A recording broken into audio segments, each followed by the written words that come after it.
we were just doing interviews at the TFC home opener. It was after the game, and fans were trickling out of the stadium, and we were just getting reaction to the home opener loss. So I was doing interviews, just collecting my interviews to do my story. And twice within just a couple of minutes, two guys went right onto my microphone and said, you know, F her in the P during these interviews. So they were interrupted. And as that was happening, I could see another group of guys right there, and I could hear them sort of planning and like conspiring to do it. And so I turned around, and that's when I said, are you waiting for me to go live so you can do this? And that's when it all... And what did they say? What did they say? They sort of thought it was hilarious, and they thought it was hilarious that I was confronting them. I don't think they understood why I felt it was offensive or what was so offensive about it. They kept saying it's not about you. It's about everyone else. It's, you know, I know it's made me feel like totally embarrassed, or it's like, am I wearing something? Sean, I had a nice shot, and you just sort of moved at the beginning of your first comment, so right there, perfect. Okay. Now, if you can stay there, that's good. I will not move. Thanks. I know, like, you know, then you think like, oh my God, am I dressed? Like, what did I do? Or how did it make you feel? I did feel at times like a piece of meat. And I only say that because as we're setting up to go live, we had the cameras, or the lighting going up, and we had the camera on the tripod. I was rehearsing just, you know, what was I gonna do in my live hit? And that's when it just started, F her in the P, F her in the P, walk through my shot. They all thought we were live. We luckily weren't at that time, but I was getting high anxiety. I was calling my producers saying, I don't think this is a great idea. It's already happening. It's possible we could get a live one. So we had one security guard with us, and then we used our live eye operator to also stand by me and sort of keep people away from me. So you even had security there, and it still happened? Yeah, we had one security guard, and then we used a live eye operator to double as a bodyguard. And so we survived the hits, but it didn't stop. It didn't matter. The next hour, it just kept coming, and that's when I sort of just, you know, hit my limit. These three guys, did one of them actually say it? There were, two guys we have on camera saying it. The guys I confronted were planning to do it. Right. And so, they didn't say it, but it was in the heat of the moment when it just happened twice in a row, and then I can hear them conspiring. Yeah.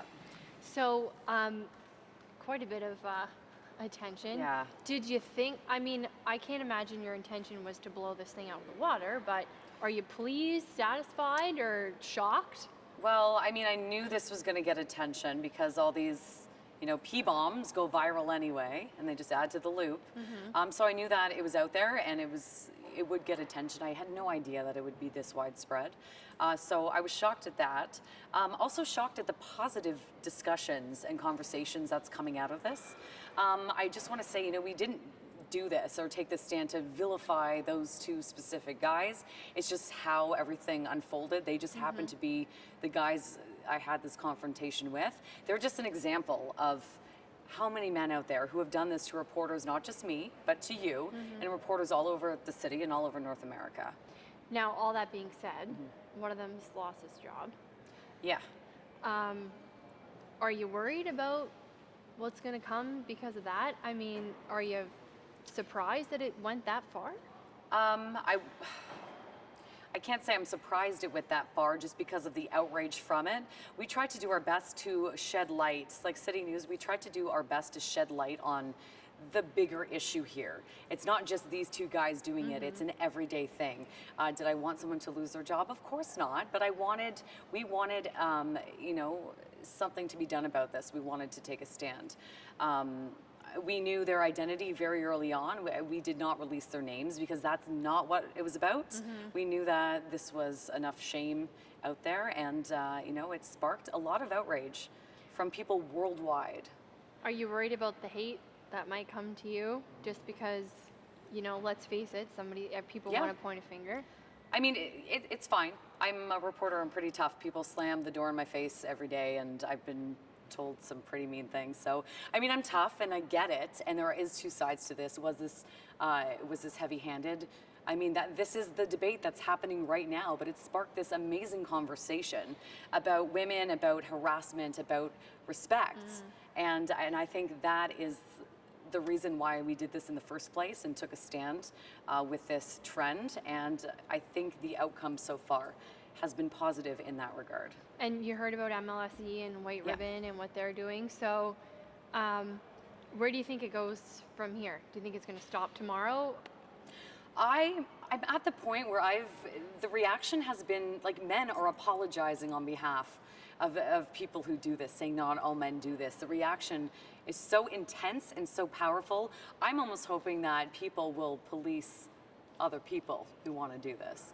That would be best case, yeah. Is it going to stop? I don't know. But I mean, the discussion is out there. And one thing I've realized from all the attention that this has gotten is that majority of people do not stand for this kind of behavior.